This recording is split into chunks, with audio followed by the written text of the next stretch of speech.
Hello, good evening to all of you. Welcome back. आज हम start करेंगे जो सेकंड पार्ट है अपना। टॉपिक है अपना एनिमल सेल। जहाँ से हम लोगों ने लास्ट पिछला जो टॉपिक छोड़ दिया था, फर्स्ट पार्ट आप लोगों ने देखा होगा, उसके अंदर हम लोगों ने सेल के बारे में जो भी बेसिक्स पढ़ा था वो सेल के बारे में पढ़ा था। उसको फिर उसके अंदर क्या क्या चीज़ें हैं, मतलब हम लोग सेल फंक्शनिंग के बारे में हम लोग पढ़ा था उसको। ठीक है, अभी हम लोग पढ़ते हैं यहाँ से करेक्टरिस्टिक्स क्या क्या है। हम लोगों ने प्लांट जो एक तरह के सेल पढ़ा था, उसका दो टाइप के सेल्स पढ़े थे। एक एनिमल सेल होता है, एक प्लांट सेल होता है। उससे पहले हम लोगों ने पढ़ा था एक प्रोकार्योटिक सेल होता है, एक यूकार्योटिक सेल होता है। यूकार्योटिक के टाइप्स के अंदर हम लोग पढ़ रहे हैं प्लांट सेल और एनिमल। प्रोकार्योटिक का क्योंकि एग्जाम्पल हम लोगों ने पढ़ लिया था कि बैक्टीरियाज वगैरह जितने भी हैं सारे के सारे प्रोकार्योटिक्स के अंदर आते हैं। ठीक है, अभी हमारा आज का टॉपिक है एनिमल सेल। एनिमल सेल और प्लांट सेल आज कवर करते हैं हम लोग। तो सबसे पहले कैरेक्टरिस्टिक्स देखते हैं एनिमल सेल की। एनिमल सेल एक तरीके से यूकारियोटिक सेल के अंदर काउंट होता है। ठीक है, इसके अंदर साइटोप्लाज्म जो होता है main area for cellular activities. जितनी भी एक्टिविटीज होती हैं, जितना भी कैटाबॉलिक या एनाबॉलिक रिएक्शंस होते हैं, ठीक है, इन दोनों को मिला के हम लोग बोल सकते हैं कि मेटाबॉलिज्म। दोनों को मिला के हम लोग क्या बोल सकते हैं कि हमारे सेल के अंदर जिस भी प्रकार के एक तरीके से केमिकल रिएक्शंस हो रहे हैं, मेटाबॉलिक एक्टिविटीज या फिर मेटाबॉलिक एक्टिविटीज, या फिर हम लोगों ने इसको बोला मेटाबॉलिज्म। ठीक है, जब हम लोग बात कर रहे हैं मेटाबॉलिक एक्टिविटीज की, तो मेटाबॉलिक एक्टिविटीज मतलब केमिकल एक्टिविटीज। ठीक है, मतलब क्या हो गया हमारे पास केमिकल एक्टिविटीज। अपने शरीर के अंदर अलग अलग प्रकार की केमिकल एक्टिविटीज होती हैं। केमिकल एक्टिविटी का मतलब हो गया भाई, कोई भी चीज़ हम लोग खा रहे हैं, ठीक है, अंदर बॉडी के अंदर डाइजेस्ट हो रही है। डाइजेस्ट होने के बाद उसका रंग रूप वगैरह जो भी है चेंजेस वगैरह जो के अंदर, वो सारी की सारी क्या है, वो एक तरीके से केमिकल एक्टिविटी कैटाबॉलिक या एनाबॉलिक रिएक्शंस। अब एक होता है कैटाबॉलिक रिएक्शन और एक होता है एनाबॉलिक रिएक्शन। शॉर्ट फॉर्म के अंदर मैं आपको बता देता हूँ। कैटाबॉलिक के रिएक्शंस के अंदर क्या होता है, कैटाबॉलिक नाम से पता लग रहा है, कैट, कट, एक तरीके से कटने वाली चीज, मतलब जिसके अंदर किसी प्रकार का कोई रिडक्शन टाइप से हम लोग देखेंगे। ठीक है, जिसके अंदर हम लोग किसी प्रकार का रिडक्शंस वगैरह देखेंगे, वो क्या हो जाएगा आपका कैटाबॉलिक एक्टिविटीज। कैटाबॉलिक जो एक्टिविटीज है, ठीक है, कैटाबॉलिक एक्टिविटीज के अंदर हम लोग ये मान सकते हैं कि किसी भी कॉम्प्लेक्स जो मॉलिक्यूल्स होते हैं उनका जब ब्रेक डाउन होता है, उनका क्या होता है, ब्रेक डाउन होता है। का ब्रेक डाउन होता है वो किसकी वजह से होता है, कैटाबॉलिक रिएक्शंस की। और जब भी किसी भी चीज के अंदर अगर कोई चीज नई ऐड हो रही है, ठीक है, एनाबॉलिक ए आ रहा है स्टार्टिंग के अंदर, मतलब यहाँ पे किसी न किसी प्रकार का एडिशन हो रहा है। जब भी कोई भी प्रकार की रिएक्शन हो उसके अंदर किसी प्रकार का एडिशन हो रहा है, तो एनाबॉलिक एक्टिविटीज है। कैटाबॉलिक के अंदर क्या कट रहा है भाई, कॉम्प्लेक्स सब्सटेंसेस है, सिंपल सब्सटेंसेस के अंदर कट रहे हैं, कैटाबॉलिक रिएक्शन है। ठीक है, अब कोई भी सिंपल सब्सटेंस हो कॉम्प्लेक्स सब्सटेंस के अंदर कन्वर्ट हो रहा है, कुछ ना कुछ ऐड होगा तभी तो कॉम्प्लेक्स बनेगा वो। ठीक है, तो वो क्या है, एनाबॉलिक रिएक्शन हो। ठीक है, अब इसकी जो सेल वॉल होती है, एनिमल सेल के अंदर किसी प्रकार की कोई सेल वॉल नहीं होती। ठीक है, क्यों, क्योंकि इसका शेप इरेगुलर होता है। भाई कोई शेप हो, कोई फिक्स्ड शेप हो, भाई स्क्वायर हो गया, सर्कल हो गया, रेक्टेंगल हो, कोई ऐसा शेप हो, फिक्स्ड शेप हो, भाई इसका यही शेप होना है। ठीक है, तो वहां पे सेल वॉल मिलेगी अपने को। लेकिन यहाँ पे एक प्रकार से हम लोग ये देख पा रहे हैं, यहाँ पे हम लोग ये देख पा रहे हैं, यहाँ पे तो किसी भी प्रकार का जो शेप या स्ट्रक्चर है वो हम लोगों को देखने को ही नहीं मिल रहा। तो सीधी सी बात है, यहाँ पे सेल वॉल क्या होगी, एब्सेंट हो जाएगी। ठीक है, अगला पॉइंट है मेम्ब्रेन बाउंड ऑर्गेनिज। यहाँ पे आपको देखने को मिलेगा क्योंकि यूकारियोटिक सेल का है। यूकारियोटिक सेल के अंदर हम लोगों ने पहले भी पढ़ा था, यूकारियोटिक सेल के अंदर क्या होता है, मेम्ब्रेन बाउंड ऑर्गेनिज प्रेजेंट होंगी, वेल डिफाइंड होगा उसके अंदर न्यूक्लियस। तो सीधी सी बात है, मेम्ब्रेन बाउंड ऑर्गेनिज प्रेजेंट होगी, जैसे कि माइटोकॉन्ड्रिया हो गया, एंडोप्लाज्मिक रेटिकुलम हो गया, गोल्गी कॉम्प्लेक्स हो गया, गोल्गी एपरेटस वगैरह हो गए। ठीक है, ये सारी चीजें जो होंगी हम लोग को बहुत बढ़िया तरीके से डिफाइंड मिलेंगी, बहुत बढ़िया तरीके से बनी बनाई मिलेगी। ठीक है, राइबोसोम्स कैसे होते हैं, नॉन मेम्ब्रेनस सेल ऑर्गेनी होते हैं ये। ठीक है, राइबोसोम्स कैसे होंगे, एक बात याद रख लेना, आप लोगों से बार बार एग्जाम के अंदर पूछा जाएगा, राइबोसोम्स किस चीज का सिंथेसिस कर रहे हैं। राइबोसोम्स जहां पर भी आपको ऑप्शन में मिल जाए कि प्रोटीन सिंथेसिस कौन कर रहा है, राइबोसोम्स आंख बंद करके लगा दियो। ठीक है, राइबोसोम्स आंख बंद करके लगा दियो, क्योंकि राइबोसोम्स एक ही काम करता है बेचारा, प्रोटीन सिंथेसिस का। ठीक है, और ये एक तरीके से नॉन मेम्ब्रेनस सेल ऑर्गेनी है। सारे की सारी मेम्ब्रेन सेल ऑर्गेनली बाउंड है, सारी जो सेल ऑर्गेनीज है मेम्ब्रेन बाउंड है। लेकिन यहाँ पर ये वाला जो है, ये इसके ऊपर चारों तरफ में किसी प्रकार की कोई मेम्ब्रेन नहीं है। ठीक है, इसके बाद प्लास्टिड यहाँ पे आपको देखने को नहीं मिलेगा। भाई सीधी सी बात है, हर एक जो भी एक तरीके से ऑर्गेनिज्म होगा उनका जो कलर होगा, ठीक है, मतलब वो तो ऐसा नहीं है ना प्लांट्स की तरह काला पीला हरा नीला सफेद, ऐसा तो नहीं हो। सभी के अंदर एक तरीके से एक ही कलर का प्रेजेंट होंगे, सभी ह्यूमन भी लगभग के अंदर ऐसे मतलब ऐसे लाइट मिली खाना बन गया बॉडी के अंदर, ऐसे वाला काम है नहीं। तो सीधी सी बात है, यहाँ पे प्लास्टिड का प्रेजेंस नहीं देखने को हमको मिले। न्यूक्लियस जो होता है बिल्कुल सेंट्रली प्लेस्ड होता है, ठीक है। सेंट्रली प्लेस्ड क्यों होगा, जैसे मतलब ये आपका मतलब इरेगुलर शेप का है आपका एनिमल सेल, इसके बिल्कुल सेंटर के अंदर जो यहाँ पे आपको न्यूक्लियस देखने को मिलेगा वो एनिमल सेल में देखने को मिलेगा, ठीक है। क्यों देखने को मिलेगा, क्योंकि यहाँ पर प्लांट सेल की अगर बात करेंगे, प्लांट सेल के अंदर 50 से लेकर 90% की जो जगह घेर रहा था वो सेंट्रल वैक्यूल घेर रहा था। कौन घेर रहा था, वो लार्ज सेंट्रल वैक्यूल घेर रहा था। अब यहाँ पे सेंट्रल वैक्यूल है ही नहीं, तो सीधी सी बात है सेंटर के अंदर बिल्कुल सेंटर के अंदर आपको न्यूक्लियस देखने को मिलेगा। क्या इतनी बात समझ में आ रही है सभी को? Thank you. अब इसके बाद देखते हैं एनिमल सेल लैक वैक्यूल, ठीक है। इफ प्रेजेंट बहुत स्मॉल अमाउंट के अंदर या फिर मल्टीपल वैक्यूल्स वगैरह प्रेजेंट होंगे, बहुत स्मॉल अमाउंट के अंदर वैक्यूल्स प्रेजेंट, हालांकि हमने देखा है कि वैक्यूल्स होते ही नहीं है, होते भी हैं तो मुश्किल से 1 या 2% होगा, ठीक है, बहुत स्मॉल अमाउंट के अंदर होगा। मल्टीपल एक तरीके से वैक्यूल प्रेजेंट होंगे, एक वैक्यूल से काम नहीं चलेगा, ठीक है, मल्टीपल्स होंगे होंगे तो फूड स्टोरेज जो है यहाँ पर वो क्या होगा, ग्लाइकोजन। जैसे प्लांट्स के अंदर फूड स्टोरेज हम लोगों ने बात की थी स्टार्च, ठीक है, स्टार्च के सेलुलोजिक सेल वॉल वगैरह प्रेजेंट थी वहाँ पे, सेल वॉल, यहाँ पे सेल वॉल ही नहीं है, वो स्टार्च के रूप में प्रेजेंट मतलब फूड स्टोरेज कर रहे थे, यहाँ पे ग्लाइकोजन अवेलेबल, ठीक है। सेंट्रोजोम क्या होगा, सेंट्रोजोम एक तरीके से प्रेजेंट होगा, सेल डिवाइड करता है फर्रो फॉर्मेशन के मदद से। फर्रो फॉर्मेशन एक तरीके से जब सेल डिवीजन हम लोग पढ़ेंगे, लास्ट टॉपिक अपना सेल डिवीजन ही पढ़ेंगे, माइटोसिस और मियोसिस 2 प्रकार के सेल डिवीजन होते हैं, ये हम लोगों को यहाँ पे देखने को मिलेगा, उसके अंदर फर्रो फॉर्मेशन देखेंगे, ठीक है। अब इसके अंदर ह्यूमन चीक सेल्स को हम लोग किस प्रकार से देखेंगे, ठीक है। ह्यूमन चीक सेल्स के अंदर क्या होता है, आपके एक तरीके से एक्टिविटी दी हुई है आपकी एनसीईआरटी के अंदर, ठीक है।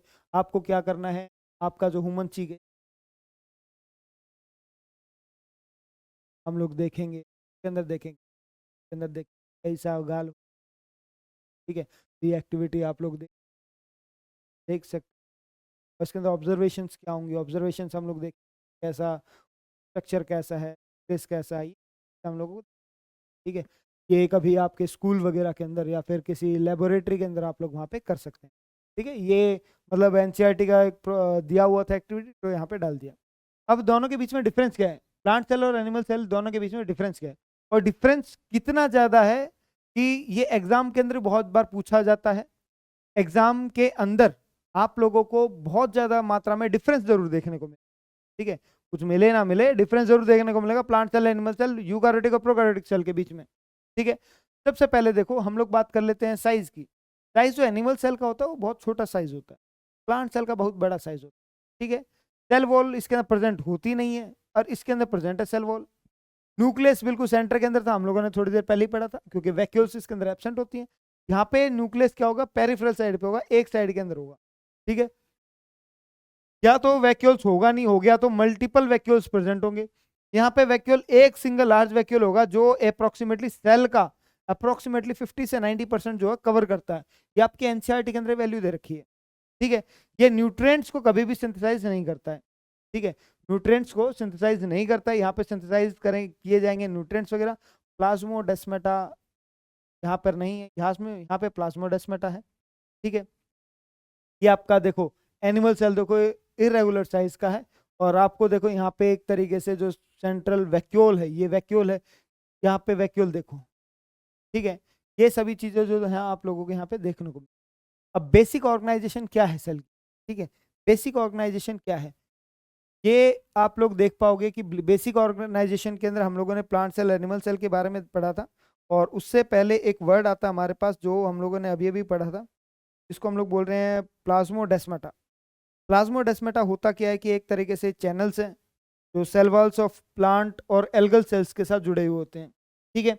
और ये एक तरीके से कम्युनिकेशन या फिर ट्रांसपोर्टेशन का जो काम करते हैं उनके काम आता है, ठीक है। स्ट्रक्चरल ऑर्गेनाइजेशन क्या होगी सेल की, सबसे पहले देखो हमारे पास कंपोनेंट्स क्या हैं सेल के।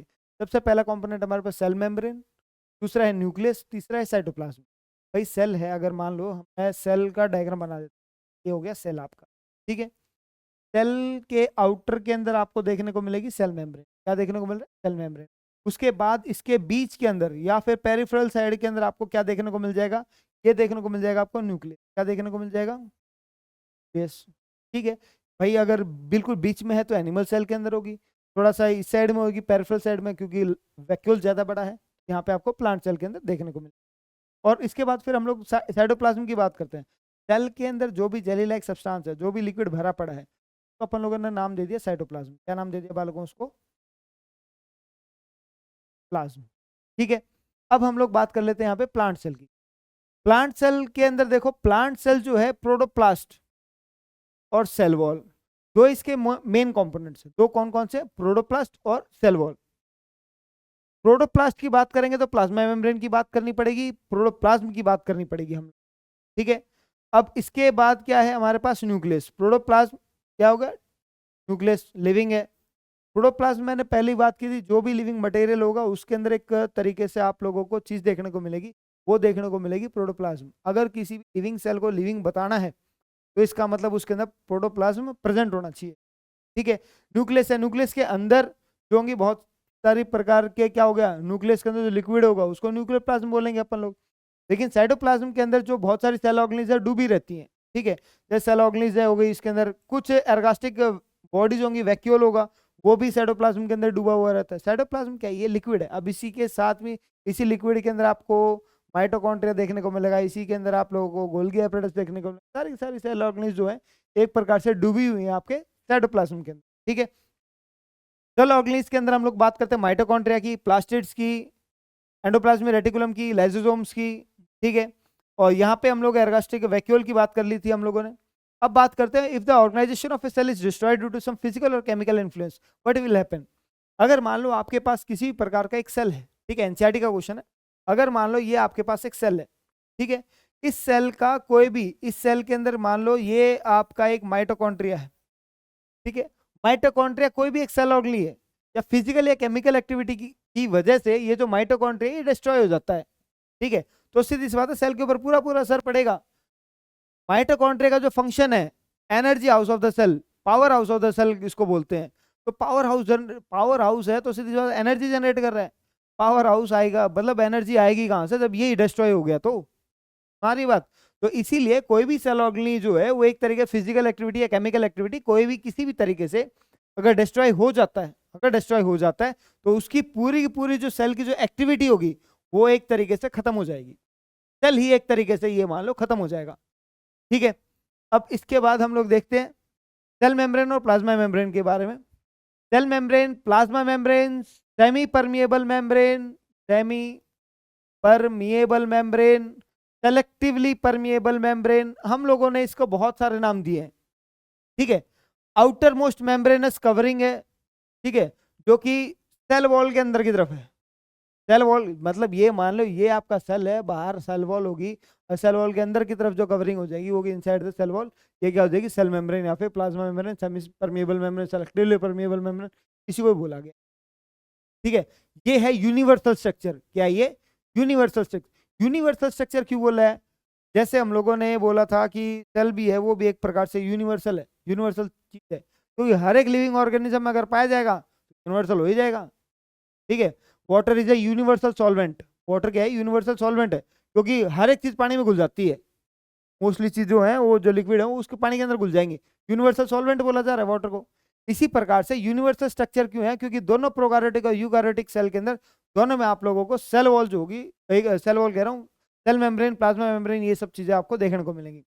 ठीक है, सीलिया, फ्लैजिला, मिजोसोम, माइक्रोविलाई, ये जो है एक तरीके से प्लाज्मा मेम्ब्रेन के एक्सटेंशन है, ये मॉडिफाइड एक्सटेंशन है। आपका सेल है, सेल के अंदर वाली जो लेयर है वो क्या थी? सेल मेम्ब्रेन, प्लाज्मा मेम्ब्रेन या semi permeable membrane, selectively permeable membrane. ये जो है ये अंदर से मॉडिफाइड हो जाती है। ठीक है, अगर इसने इस प्रकार के स्ट्रक्चर्स बना लिए तो सीधी सी बात है सीलिया का भी यही काम कर रही है, मिजोसोम्स का भी यही काम कर रही है, माइक्रोविलाई का भी यही काम कर रही है। तो आप लोग यहाँ पे देखोगे जो सेल मेम्ब्रेन है या फिर प्लाज्मा मेम्ब्रेन है, ठीक है, ये यहाँ के एक्सटेंशंस की वजह से ये अपने स्ट्रक्चर को बना लेती है। ठीक है, उसके बाद ये सेलेक्टिवली परमिएबल मेम्ब्रेन, मैंने अभी बताया इसका नाम selectively permeable membrane, semi permeable membrane का भी नाम रखा गया इसका। क्यों रखा गया? क्योंकि सेलेक्टेड चीजों को ही सेल के अंदर आने देती है। ऐसा नहीं है कि कोई भी आ जाएगा सेल के अंदर घुस जाएगा, परमिशन लेनी पड़ेगी भाई। क्लास के अंदर आते हो परमिशन लेते हो? तो सीधी सी बात है, यहाँ पे भी जो सेलेक्टिवली परमिएबल मेम्ब्रेन हम लोगों ने क्यों बोला है, अगर सेल के अंदर किसी को आना है तो परमिशन लेके आना है। सेल के अगर बाहर जाओगे, सेल से परमिशन लेके जाओगे। सेल ने कह दिया अंदर आओ तो आओगे, बाहर जाओ तो बाहर जाओगे। क्लास के अंदर भी यही होता है, टीचर पढ़ा रहा है तो सर पानी पीने जाऊं, ऐसे कैसे जाएगा? पूछ के जाएगा तभी तो जाने देंगे, ऐसे तो ना उठ के चला गया, हमने परमिशन दी नहीं, उठ के चला गया। राज नहीं होना चाहिए। तो यहाँ पे सेल का राज नहीं है, यहाँ पे किसका राज है? सेलेक्टिवली परमिएबल मेम्ब्रेन का राज है। इसकी मर्जी है, भेजेगा तो भेजेगा, नहीं तो नहीं भेजेगा। ठीक है, उसके बाद हम लोग केमिकल स्ट्रक्चर्स की बात कर लेते हैं। प्लाज्मा मेम्ब्रेन का जो केमिकल स्ट्रक्चर है वो किस प्रकार का है। हालांकि ये एनसीईआरटी के अंदर दिया नहीं हुआ है, ठीक है, एनसीईआरटी के अंदर इसके बारे में ज्यादा कुछ बताया भी नहीं हुआ है, फिर भी हम लोग एक बार देख लेते हैं कि इसका स्ट्रक्चर कैसा है। मैं बताता हूं आप लोगों को। फ्लूइड मोजाइक स्ट्रक्चर जो है एक तरीके से यहाँ पे fluid matrix made up of lipids, phospholipids, glycolipids and proteins. जो प्लाज्मा मेम्ब्रेन के अंदर जो फ्लूइड जो प्रेजेंट है, फ्लूइड मतलब लिक्विड जो प्रेजेंट है उसका, ठीक है, इसका जो मैट्रिक्स प्रेजेंट है उसके अंदर आप लोगों को लिपिड्स, लिपिड्स और एक तरीके से प्रोटीन्स, लिपिड्स और प्रोटीन्स का स्ट्रक्चर देखने को मिलेगा। और लिपिड्स भी कौन कौन सी देखने को मिलेंगी? लिपिड्स हो जाएगा आपका फॉस्फोलिपिड्स और ग्लाइकोलिपिड्स। ठीक है, एक साइंटिस्ट का नाम आप लोगों से जब फाउंडेशन की बुक वगैरह उठा के या फिर किसी एनटीएससी वगैरह की बुक उठा के देखोगे, वहां पे क्वेश्चन मिलेगा कि फ्लूइड मोजाइक मॉडल जो है, ठीक है, प्लाज्मा मेम्ब्रेन का फ्लूइड मोजाइक मॉडल जो है आप लोगों को किसने दिया था, मतलब किसने बताया था? फ्लूइड बताया, फ्लूइड मोजाइक मॉडल जो है सिंगर और निकोलसन नाम के दो साइंटिस्ट है, उन्होंने बताया था। इसके अंदर क्या बताया? Lipids molecule are amphipathic. ठीक है, ये क्या करते हैं, एक तरीके से जो पोलर बॉडीज है, ठीक है, और नॉन पोलर बॉडीज है। पोलर बॉडीज क्या होंगी इसके अंदर? एम्फीबैटिक के अंदर क्या होंगी? वाटर लविंग हेड होगा, वो जाके चिपक जाएगा उस साइड में। और जो नॉन पोलर बॉडीज है, जो वाटर को एक तरीके से रिपेल करता है, मतलब उससे बाहर भागने की कोशिश करता है, दूर भागने की कोशिश। तो हाइड्रोफिलिक है, फिलिक का मतलब जो वाटर लविंग है, वाटर लविंग क्या हो गया? वाटर लविंग आउटर सरफेस के ऊपर प्रेजेंट रहेगा दो टेल के साथ। हाइड्रोफोबिक है, एक तरीके से पानी से जो डर के भाग रहा था, वो कौन सी बॉडीज थी? वो नॉन पोलर बॉडीज के इनसाइड। ये एक तरीके से बाइलिपिड लेयर बनाते हैं। बाइलिपिड लेयर का मतलब दो लेयर बनती है बाइलिपिड की। ठीक है, बाइलिपिड लेयर का मतलब क्या हो गया? इसके अंदर दो लिपिड्स वगैरह आपको देखने को मिलेंगे। मॉडल्स आप लोगों को दिखाई दे रहा है, एक हाइड्रोफोबिक हो गया, ठीक है, एक हाइड्रोफिलिक हो गया। हाइड्रोफोबिक क्या हो गया? जो एक तरीके से वाटर रिपेलिंग है, क्या हो गया? ये वाटर रिपेलिंग। और हाइड्रोफिलिक क्या हो गया? Water loving. क्या हो गया? ये वाटर लविंग। ठीक है, जो पानी को जो बेचारे प्यार कर रहे थे। ठीक है, अब इसके अंदर देखोगे यूनिट मेम्ब्रेन क्या था? डेविडसन है, डैनियल है, रॉबर्टसन, ये दिया था इन्होंने। ठीक है, और यूनिट मेम्ब्रेन मॉडल इसके अंदर आप लोगों को यहाँ पे दिखाई दे रहा है फॉस्फो बाइलिपिड लेयर होगी। बाइलिपिड कहाँ होगी? ये एक तो ये लेयर होगी, एक ये लेयर होगी, ये वाली लेयर होगी। आउटर प्रोटीन लेयर है, इनर प्रोटीन लेयर है, इंटरसेलुलर यहाँ पे साइटोसॉल प्रेजेंट है। ठीक है, ये रॉबर्टसन के द्वारा जो मॉडल दिया गया, ये रॉबर्टसन के द्वारा जो मॉडल दिया गया वो ये है। ठीक है, रॉबर्टसन के द्वारा जो मॉडल दिया गया वो ये है। ठीक है, फ्लूइड मोजाइक मॉडल जैसे कि मैंने बताया सिंगर और निकोलसन के द्वारा दिया गया है। ये आप लोगों से एग्जाम में पूछ भी लिया जाता है। ठीक है, एग्जाम में जो है आप लोगों से ये पूछ भी लिया जाएगा कि सिंगर और निकोलसन ने कौन सा मॉडल दिया था प्लाज्मा मेम्ब्रेन। सिंगर और निकोलसन ने दिया था भाई फ्लूइड मोजाइक मॉडल। कौन सा मॉडल दिया था? Fluid Mosaic model. ठीक है, फ्लूइड मोजाइक मॉडल के अंदर दो लेयर होती हैं फॉस्फोलिपिड्स की, ठीक है, प्रोटीन्स की, जो कि मोजाइक मैनर के अंदर प्रेजेंट रहती हैं और फ्लेक्सिबल होती हैं, ब्रोकन होती है, रीयूनाइटेड, फ्लेक्सिबल होती हैं, मतलब लचीली सी होती हैं, ब्रोकन टूट भी जाती हैं, फिर दोबारा यूनाइट हो जाती हैं। दो लेयर जो इसके अंदर एक तरीके से प्रोटीन की है, वो एक तो पेरिफेरल है बाहर वाली साइड, ठीक है, और इंटीग्रल है एक अंदर वाली साइड। प्रोटीन्स एक्चुअली में काम क्या कर रहे हैं यहाँ पे? प्रोटीन आइसबर्ग्स हैं जो फ्लोट करते रहते हैं फॉस्फोलिपिड्स के ऊपर। ठीक है, इसका जब आप लोग स्ट्रक्चर वगैरह देखोगे तो वहाँ पे आप लोगों को ये स्ट्रक्चर देखने को मिले। ठीक है, इसके अंदर आपको देख रहा है बाहर वाली साइड में ये, ठीक है, हाइड्रोफोबिक ये बीच के अंदर चैनल प्रोटीन है, सेमी परमिएबल मेम्ब्रेन है। तो सीधी सी बात है, यहाँ से कोई भी चीज़ आएगी और यहाँ से कोई भी चीज़ जाएगी। ये एक तरीके से चैनल प्रोटीन है, आना जाना यहाँ चैनल प्रोटीन से लगेगा। कैरियर प्रोटीन्स क्या है? कोई भी चीज़ अंदर की तरफ लेके जानी हो, कैरियर जो कैरी करके अंदर की तरफ लेके जानी हो, वो कैरियर प्रोटीन्स करके देगा। ठीक है, ये एक तरीके से आपके प्रेजेंट हो गए इंटीग्रल प्रोटीन्स हो गई, ये पेरिफेरल में बाहर वाली साइड हो गई पेरिफेरल। ठीक है, कोलेस्ट्रॉल प्रोटीन्स हो गए, अंदर आ रहे हैं, अंदर जा रहे हैं। फंक्शंस क्या क्या है इसके प्लाज्मा मेम्ब्रेन के, provide and maintains the shape of the cell, किसी प्रकार का जो सेल का शेप होगा, ठीक है, वो कौन मेंटेन करके रखेगा, आपका प्लाज्मा मेम्ब्रेन मेंटेन करके, ठीक है। प्लाज्मा मेम्ब्रेन क्या काम कर रहा है भाई, सेल के शेप को मेंटेन करने का जो काम कर रहा है वो प्लाज्मा मेम्ब्रेन कर रहा है। मैकेनिकल सपोर्ट अगर बात की जाए, वो भी प्लाज्मा मेम्ब्रेन ही करके दे रहा है, ठीक है। अगर मैं बात करता हूँ प्रोडक्शन की, बात कर रहा हूँ इनर जो स्ट्रक्चर होता है सेल का जो इनर स्ट्रक्चर होता है, इंटरनल स्ट्रक्चर, अंदर के जो स्ट्रक्चर्स होते हैं, ठीक है, उनको भी एक तरीके से क्या प्रोडक्शन का जो काम होता है वो आपके प्लाज्मा मेम्ब्रेन करके दे रहे हैं, ठीक है। ये एक प्रकार से हम लोग बात करें, it allows only selective material से, मैंने बताया था कुछ ही सिलेक्टेड चीजें अंदर आएंगी, कुछ ही सिलेक्टेड चीज बाहर जाएंगी, ठीक है। जिसको परमिशन दे रहा है वो अंदर आएगा, जिसको नहीं दे रहा वो नहीं, बात खत्म, ठीक है। It acts as the limiting boundary between the cytoplasm and surrounding, एक तरीके से बीच की लेयर है, साइटोप्लाज्म और सेल वॉल के बीच की लेयर है ये, तो सीधी सी बात है ये क्या हो गया, लिमिटिंग लेयर है। ऐसा नहीं है कि सारी सारी चीज़ों को ही बाहर भेज देगा, सारी सारी चीज़ों को अंदर ले आएगा, लिमिटिंग लेयर है साइटोप्लाज्म और उसके सराउंडिंग्स, ठीक है। चलो प्लाज्मा मेम्ब्रेन हम लोगों ने पूछा, इसके अंदर किस चीज़ की प्रेजेंट होगी, तो प्लाज्मा मेम्ब्रेन जो होगी एक तरीके से क्या होगी, एम्बेडेड इन फॉस्फोलिपिड बाइलेयर, यही पढ़ा हम लोगों ने। ये आपके बिहार एनटीएससी के अंदर क्वेश्चन पूछा गया था 2018 और 2019, ठीक है। उसके बाद अगला क्वेश्चन है amount of protein and lipid in plasma membrane of red blood cells, जो अमाउंट है प्रोटीन्स और लिपिड्स का प्लाज्मा मेम्ब्रेन के अंदर, रेड ब्लड सेल्स के अंदर कितना अमाउंट है इसका, ठीक है, ये आप लोगों को बताना है। आज का होमवर्क आपका यही है, ठीक है, आज का होमवर्क आपका यही क्वेश्चन, तो मेहनत क्या करो भाई, पर्सन रीजन भी दे दूं तुमको, कर लो, ये भी तुम ही कर लो, ठीक है, रोना नहीं बस। अब ट्रांसपोर्ट के कितने टाइप्स हैं भाई, हम लोगों ने सेल को अंदर से बाहर जाते हुए देखा, बाहर से अंदर जाते हुए देखा, तो कितने प्रकार के ट्रांसपोर्ट्स हमारे पास, ट्रांसपोर्ट अपने पास है डिफ्यूजन, डिफ्यूजन अपने पास दो प्रकार से हो गए, सिंपल डिफ्यूजन, फैसिलिटेड डिफ्यूजन, उसके बाद हम लोगों ने ऑस्मोसिस पढ़ा, endosmosis, exosmosis, active transport, passive transport, ठीक है, एक्टिव के अंदर क्या आ गया, एक्टिव ट्रांसपोर्ट आ गया, फिर बल्क ट्रांसपोर्ट के अंदर एंडोसाइटोसिस और एक्सोसाइटोसिस, ये सारी की सारी चीजें आपको इस चैप्टर के अंदर देखने को मिलेंगी और मिली हैं एनसीईआरटी के अंदर, ठीक है। उसके बाद जब हम लोग बात करेंगे डिफ्यूजन की, सबसे पहला पार्ट था डिफ्यूजन अपना, डिफ्यूजन के अंदर देखो सिंपल डिफ्यूजन की हम लोग पहले बात कर लेते हैं। सिंपल डिफ्यूजन के अंदर क्या है, movement of substances from a region of higher concentration to the lower concentration without expenditure of energy. भाई कोई भी चीज है हायर कंसंट्रेशन के ऊपर है यहाँ पे, उसको नीचे आने में टाइम नहीं लगेगा, ठीक है। पानी की टंकी ऊपर आप लोगों ने छत के ऊपर रख दी, सीधी सी बात है, जब नीचे से ऊपर चढ़ाया था तो मोटर की मदद से चढ़ाया था पानी, ठीक है। ऊपर पानी की टंकी है, उसके अंदर कोई मोटर की जरूरत नहीं, ऊपर पानी की टंकी है, बस नीचे टैप ऑन करना आपको, तो आप लोगों को नीचे पानी मिल जाएगा बाल्टी के अंदर, ठीक है, विदाउट एक्सपेंडिचर ऑफ एनर्जी। ये वाला जो है ये क्या कहलाएगा, होगा पैसिव ट्रांसपोर्ट हो जाएगा, जिसके अंदर मॉलिक्यूल्स कहाँ से हायर कंसंट्रेशन से लोअर कंसंट्रेशन आ रहा है, कंसंट्रेशन पे आ रहे हैं विदाउट एक्सपेंडिचर ऑफ एनर्जी, इसको हम लोग पैसिव ट्रांसपोर्ट भी बोल सकते हैं, ठीक है। और इसके बाद फैसिलिटेड डिफ्यूजन क्या है, diffusion in which substances transported across A membrane along A concentration gradient with the help of specific carrier protein. ये जो आपका हम लोगों ने थोड़ी देर पहले पढ़ा था कि एक मॉलिक्यूल पढ़ा था हम लोगों ने ये कैरियर प्रोटीन, ठीक है, मैंने बोला था ये कैरियर प्रोटीन जो है किसी भी चीज को अंदर या बाहर लेके आने जाने का काम करेगा, तो सीधी सी बात है जो कैरियर प्रोटीन्स होते हैं सेल के अंदर प्रेजेंट होते हैं, ये क्या करते हैं, एक मेम्ब्रेन को बाहर ले गए, एक मॉलिक्यूल को बाहर ले गए और एक मॉलिक्यूल को अंदर लेके आए, स्पेसिफिक प्रोटीन को ही अंदर और बाहर करेंगे ये, मतलब स्पेसिफिक प्रोटीन की मदद से ही किसी भी चीज को बाहर या अंदर लेके आएंगे वो, ठीक है, मेम्ब्रेन के। ये वाला जो डिफ्यूजन है, ये वाला डिफ्यूजन कहलाएगा आपका फैसिलिटेड डिफ्यूजन, ठीक है।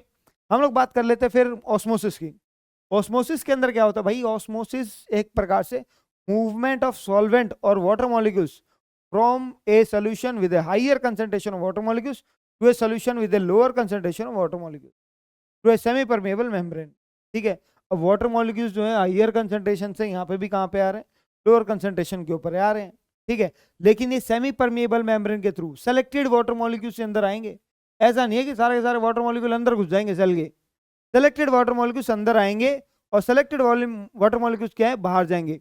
अगर सेल के अंदर आ रहे हैं इनसाइड द सेल, एंटर कर रहे हैं ईएन एंडोस्मोसिस के अंदर, ईएन आ रहा है एंट्री कर रहे हैं सेल के अंदर एंट्री कर रहे हैं एंडोस्मोसिस के अंदर, तो इसीलिए हम लोग इसको क्या बोल रहे हैं एंडोस्मोसिस बोल रहे हैं, क्योंकि एंट्री कर रहे हैं ना सेल के अंदर, तो एंडोस्मोसिस।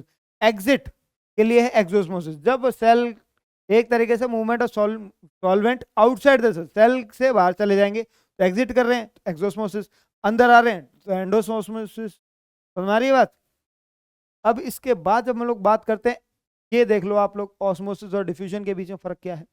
ठीक है, बीच में सेमी परमेबल मेम्ब्रेन है। ठीक है, सेमी परमेबल मेम्ब्रेन से ही एक मॉलिक्यूल जो है दूसरे मॉलिक्यूल, एक लेयर से दूसरे लेयर को क्रॉस करके जाएगा मॉलिक्यूल।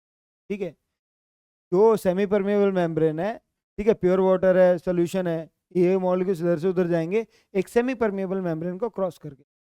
यहाँ पे ऐसा नहीं है, बल्क ऑफ हाई कंसेंट्रेशन है, यहाँ पे बहुत ज्यादा मॉलिक्यूल्स है। अब यहाँ पे एक भी नहीं है तो सीधी सी बात है ये कहाँ पे चले जाएंगे, जहाँ पे खाली जगह दिखाई देगी। ठीक है, यहाँ पे खाली जगह दिखाई देगी, वहां पे चले जाएंगे। ठीक है, अब देखो पहले सोल्यूशन हम लोगों ने थोड़ी देर पहले पढ़ा था। सोल्यूशन, सोल्यूशन होता क्या है? कोई भी दो चीज है आपस के अंदर घोल घोल दिया, वो क्या बन गया? चाहे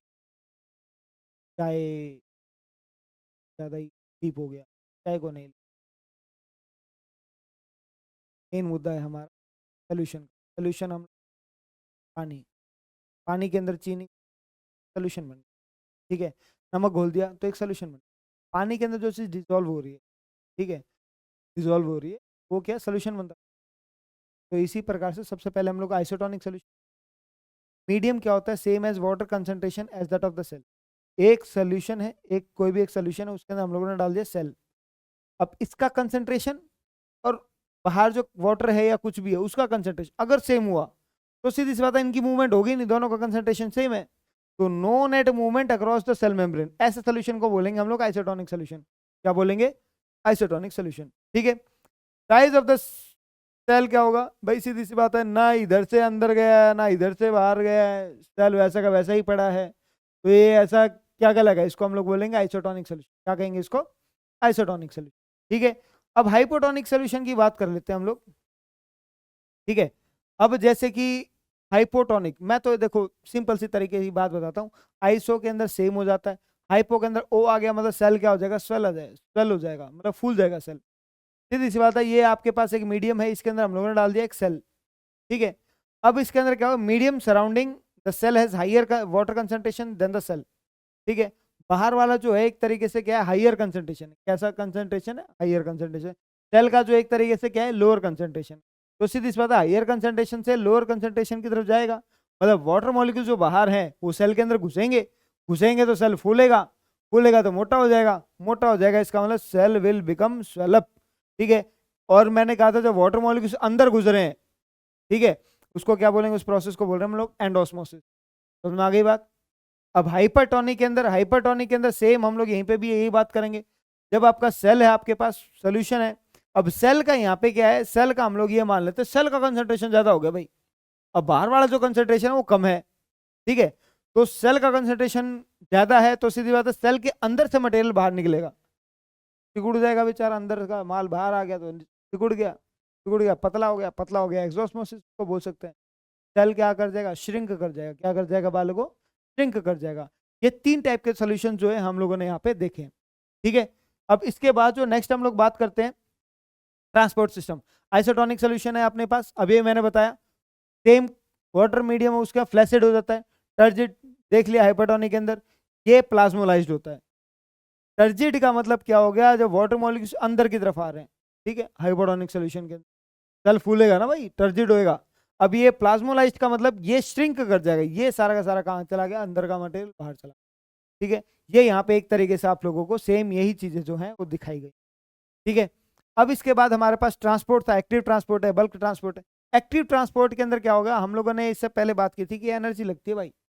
ठीक है, एक ट्रांसपोर्ट की बात की थी हम लोगों ने, पैसिव ट्रांसपोर्ट की। पैसिव ट्रांसपोर्ट में एनर्जी नहीं लगती, यहाँ पे एनर्जी लगेगी। ठीक है, energy gets utilized in this type of transport. Uphill movement के अंदर क्या होता है? अपहिल मूवमेंट के अंदर हम लोग बात करेंगे कंसंट्रेशन ग्रेडियंट के साथ जो एक तरीके से मूवमेंट होती है। ठीक है, कंसंट्रेशन ग्रेडियंट के साथ जो एक तरीके से मूवमेंट होती है, हम लोग ये बात करें यहाँ पे अगेंस्ट दिया हुआ है। ठीक है, इसका मतलब क्या हो गया? अपहिल ट्रांसपोर्ट की बात करें, अपहिल ट्रांसपोर्ट के अंदर क्या हो जाएगा? एक तरीके से नीचे से मॉलिक्यूल कहाँ जा रहे हैं? ऊपर की तरफ जा रहे हैं। जाना कहाँ भी चाहिए था? ऊपर से नीचे। भाई सीधी सी बात है, हायर कंसंट्रेशन से लोअर कंसंट्रेशन की तरफ चीजें आ रही थी, लेकिन हम लोग यहाँ पे क्या बात कर रहे हैं? कंसंट्रेशन नीचे से ऊपर जा रहा है तो एनर्जी तो लगनी है। मैंने थोड़ी देर पहले एक एग्जांपल दिया था आप लोगों को, ऊपर पानी की टंकी है, पानी की टंकी है तो नीचे से जब ऊपर चीजें चढ़ाई जाएंगी, अगेंस्ट कंसंट्रेशन जा रहा है वो तो, ठीक है, ऊपर नीचे से ऊपर चढ़ाई जाएंगी तो उसमें एनर्जी तो लगेगी। भाई मोटर चलाओगे तो बिजली का तो खर्चा आएगा, एनर्जी तो लगी है। तो सीधी सी बात है, हम लोग ये कह सकते हैं कि मूवमेंट ऑफ सोडियम और पोटेशियम, ये एक्सॉन न्यूरॉन सेल के अंदर हम लोग ये पढ़ेंगे। और ये आता है, हालांकि 10th क्लास के अंदर आता है, लेकिन अभी भी हम लोग न्यूरॉन वाला एक टॉपिक है उसके अंदर कर लेंगे इसको। इसके अंदर क्या है, जब नीचे से ऊपर की तरफ जाएगा तो अगेंस्ट द कंसंट्रेशन ग्रेडियंट जा रहा है, कंसंट्रेशन क्या हाईएस्ट है लोअर की तरफ जाता है, ठीक है। लेकिन यहाँ पे क्या है, नीचे से ऊपर जा रहा है तो इसके अंदर एनर्जी लगेगी, इसलिए हम लोग इसको एक्टिव ट्रांसपोर्ट हुआ। क्या इतनी बात समझ में आ गई? अब एक बल्क ट्रांसपोर्ट दिया गया था आप लोगों को। बल्क ट्रांसपोर्ट के अंदर लार्ज कॉम्प्लेक्स मॉलिक्यूल्स जो होते हैं ट्रांसपोर्ट करते हैं प्लाज्मा मेम्ब्रेन के अक्रॉस में, जैसे कि एंडोसाइटोसिस हम लोगों ने बोल दिया। एंडोसाइटोसिस और एक्सोसाइटोसिस हम लोगों ने बात की थी। एंडोसाइटोसिस की बात कर लेते हैं, जब सब्सटेंसेस सेल के अंदर चले जाते हैं, ठीक है, सेल के अंदर चले जाएंगे सेल फूल जाएगा। एंडोसोस्मोसिस अभी बात की थी। एंडोसाइटोसिस की हम बात कर लेते हैं, जब बल्क ट्रांसपोर्ट ऑफ सब्सटेंसेस बिना सोचे समझे कोई भी सेल के अंदर घुस जाएगा, ठीक है। मान लो एक कमरा है ये, ठीक है, इस कमरे के अंदर कैपेसिटी है 4 या 5 लोगों, बिना सोचे समझे कोई भी यार अंदर घुसता चले जाएगा, सेल की जो कैपेसिटी उससे ज्यादा हो गया ना, ठीक है। तो ये क्या होगा, बल्क ट्रांसपोर्ट हो गया। ये बल्क ट्रांसपोर्ट अगर किसी भी सब्सटेंसेस का होता है सेल के अंदर, तो कहाँ पे हुआ ये, through formation of intercellular vesicles. रास्ता तो होगा कहीं ना कहीं वेसिकल्स का, उसी के थ्रू ही आएंगे ये, ठीक है। पिनोसाइटोसिस क्या होता है भाई, पिनोसाइटोसिस का मतलब सेल ड्रिंकिंग। फैगोसाइटोसिस का मतलब क्या होगा, फैगोसाइटोसिस सेल ईटिंग। फैगोसाइटोसिस का मतलब क्या हो गया, सेल ईटिंग। पिनोसाइटोसिस का मतलब हो गया सेल ड्रिंकिंग, ठीक है। एक्सोसाइटोसिस का मतलब जो अभी बल्क में आया था एंडोस, इसके अंदर क्या होगा, इसके अंदर बाहर चला जाएगा। इसके अंदर जैसे कि हम लोग बात करते हैं exocyte, removal of waste material through plasma membrane, also called as cell vomiting. भाई जो भी अंदर रखा है, मैं एक एक को अब लात मार के, इज्जत से आए थे अंदर, अब मैं एक एक को लात मार के बाहर निकालू इज्जत से, सीधी सी बात है।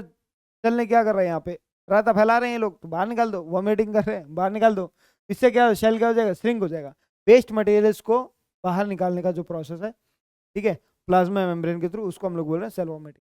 ये आप लोगों को यहाँ पे स्ट्रक्चर दिखाई दे रहा है। एक्सोसाइटोसिस मतलब एग्जिट कर रहा है, ठीक है, तो जो भी मटेरियल है वो एग्जिट करेगा, एंडोसाइटोसिस अंदर एंटर करेगा एंडोसाइटोसिस के अंदर, ठीक है। परमिएबिलिटी होता क्या है, परमिएबिलिटी मतलब परमिशन, क्या है, परमिएबिलिटी का मतलब ही हो गया एक प्रकार की परमिशन होगी। Ability of a substance to pass through a membrane, किसी मेम्ब्रेन के थ्रू अगर कोई भी सब्सटेंस इधर से उधर मूवमेंट कर रहा है तो वो एक तरीके से परमिएबिलिटी है। इम्परमिएबल का मतलब do not allowed solute and solvent to pass through. अगर मान लो कोई क्लास के अंदर आ रहा है या कि मैं अलाउड कर रहा हूँ, ठीक है, तो सीधी सी बात है परमिएबल है भाई, परमिशन है भाई, परमिशन है, अंदर आ रहा है बाहर जा रहा है। अगर मैं मना कर दूं, क्लास के अंदर कोई नहीं आएगा, शक्ल ही नहीं देखनी मेरे को किसी क्लास के अंदर, जो बाहर है बाहर ही रहेगा, जो अंदर है अंदर ही रहेगा। ये क्या हो जाएगा, इम्परमिएबल हो जाएगा। क्या हो जाएगा ये, इम्परमिएबल। इतनी बात समझ में आ रही है। इम्परमिएबल क्या होता है, एक मेम्ब्रेन होती है जो किसी भी सॉल्यूट या सॉल्वेंट को आर पार नहीं होने देती है, ठीक है। जैसे कि हम लोग एक एग्जांपल देखते हैं, cuticle layer and rubber membrane. Cuticle layer एक तरीके से लीव्स के ऊपर प्रेजेंट होते हैं, क्यूटिकल थिन लेयर प्रेजेंट होती है। या फिर एक मेम्ब्रेन की बात कर लेते हैं, रबर मेम्ब्रेन की, वो क्या कर लेते हैं, किसी भी चीज को, ठीक है, आर पार नहीं जाने देगी, समझ रहे हो। परमिएबल का मेम्ब्रेन क्या हो गया, बहुत सोल्यूट और सॉल्वेंट को अंदर घुसा देगी अंदर, ठीक है। और प्राइमरी सेल वॉल हो गई या फिल्टर पेपर हो गया, किसी भी चीज के पास थ्रू होने देते हैं वो लोग। सेमी परमिएबल सेलेक्टेड चीजें, ठीक है, सेलेक्टेड चीजें ही अंदर आएंगी। जैसे कि हम लोगों ने यहाँ पे देखा, only of the solvent molecules to pass but not the solute particles. Solvent molecules अंदर आएंगे, सॉल्यूट मॉलिक्यूल्स नहीं है। इन दोनों के बीच में जो डिफरेंस है आप लोगों को केमिस्ट्री वाले सर समझा देंगे, सॉल्यूट और सॉल्वेंट के बीच में क्या डिफरेंस। एग्जाम्पल इसके अंदर दे रखा है, सेलोफोन एंड पार्चमेंट पेपर, ठीक है। सेलेक्टिव परमिएबल मेम्ब्रेन के अंदर क्या है, सेलेक्टेड चीजें, सम सेलेक्टिव सब्सटेंसेस, ठीक है, जो कि एक तरीके से इधर से उधर आपको आने देंगे। जो सेल मेम्ब्रेन जो काम कर रही है, semi permeable membrane, plasma membrane जो काम कर रही है, ठीक है, ये सारी चीजें वही होती हैं, ठीक है। Plasma membrane called selectively permeable membrane, हम लोगों ने यही बात की थी। प्लाज्मा मेम्ब्रेन को तो आपकी एनसीईआरटी कह रही है सिर्फ और सिर्फ सेल मेम्ब्रेन। मैंने 3 नाम आपको एक्स्ट्रा बताए, क्या क्या बताए थे आपको। प्लाज्मा मेम्ब्रेन को हम लोगों ने क्या बताया था भाई, प्लाज्मा मेम्ब्रेन जो है इसको हम लोगों ने बताया था selectively permeable membrane, selectively permeable membrane. उसके बाद फिर semi permeable membrane, semi permeable membrane, फिर एक और बताया था सेल मेम्ब्रेन। क्या होता था, सेल मेम्ब्रेन। क्यों कहा जा रहा है भाई, क्योंकि सीधे सेलेक्टिवली परमेबल, सेलेक्टेड चीजों को ही अंदर आने दे रही है। सेल के अंदर कोई भी एक तरीके से हरा गरा नहीं घुसेगा, ठीक है। वाटर मॉलिक्यूल्स जो गिने चुने वाटर मॉलिक्यूल्स वही अंदर आएंगे और गिने चुने वाटर मॉलिक्यूल्स बाहर जाएंगे। गिनी चुनी चीजें ही तो बार बार जा रही हैं, तो सीधी सी बात है, हम लोग ये बात कर सकते हैं। तो इसीलिए हम लोगों ने कहा जो प्लाज्मा मेम्ब्रेन हो क्या, सेलेक्टिवली परमेबल मेम्ब्रेन है। क्या है वो, सेलेक्टिवली परमेबल मेम्ब्रेन।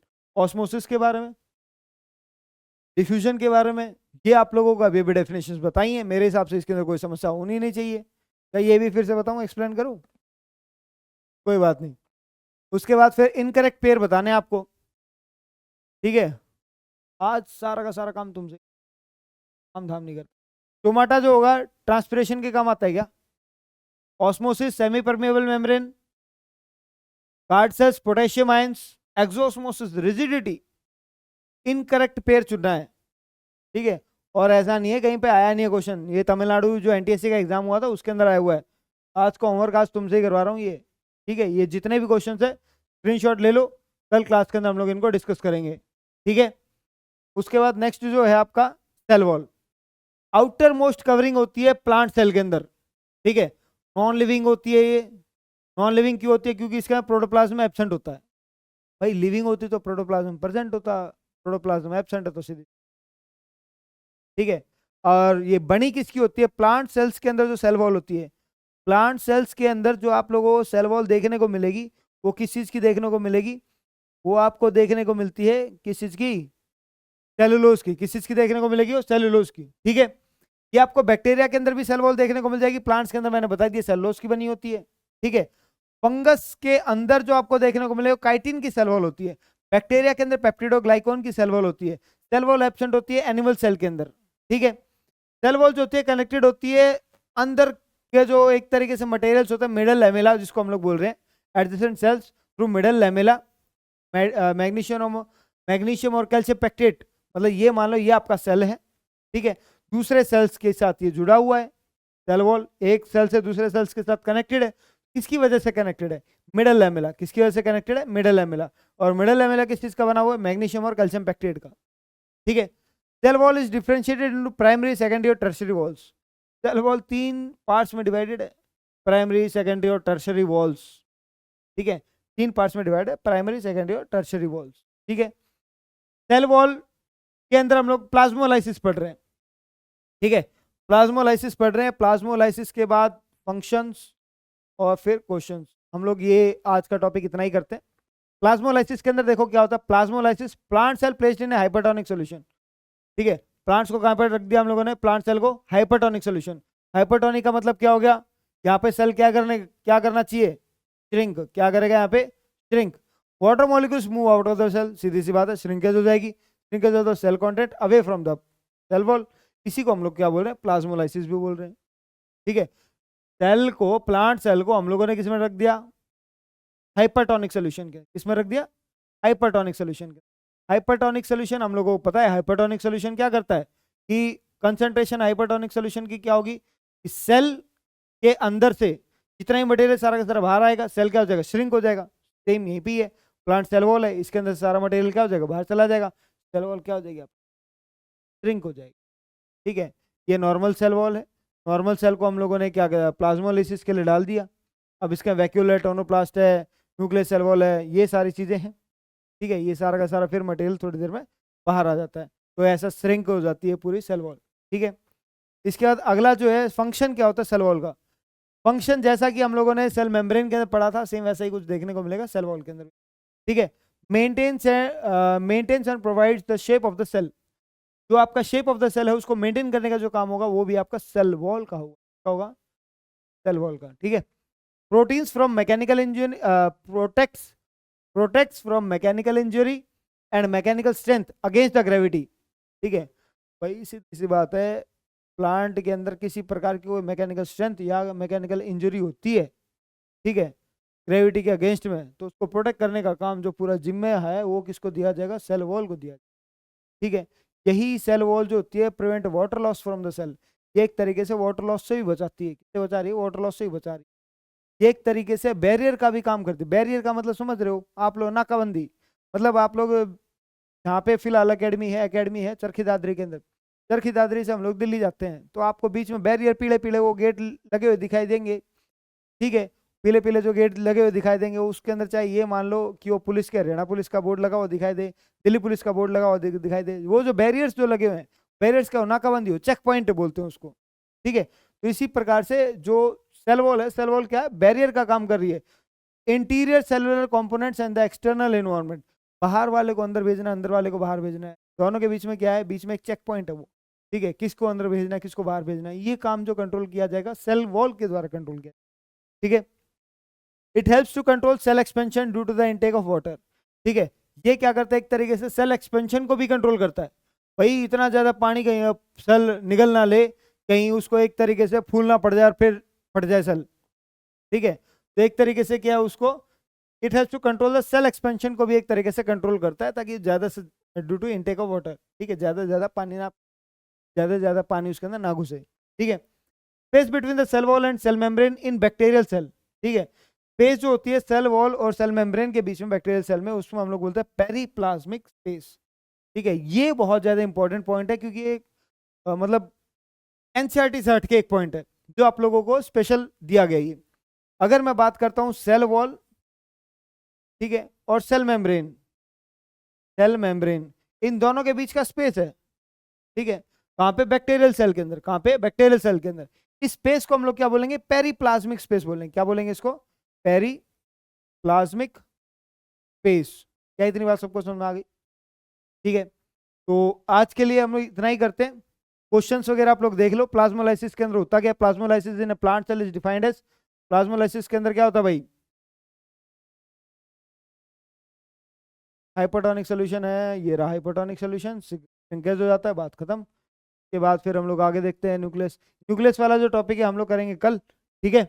अब इतने आप सभी ये जो क्वेश्चंस वगैरह हैं इस वीडियो के अंदर, जितने क्वेश्चंस वगैरह हैं सॉल्व करके कल लेके आ जाना, ठीक है। हम लोग आप लोगों से मिलते हैं, सॉल्व करके तैयार रख लेना इन क्वेश्चंस को। तब तक के लिए थैंक यू।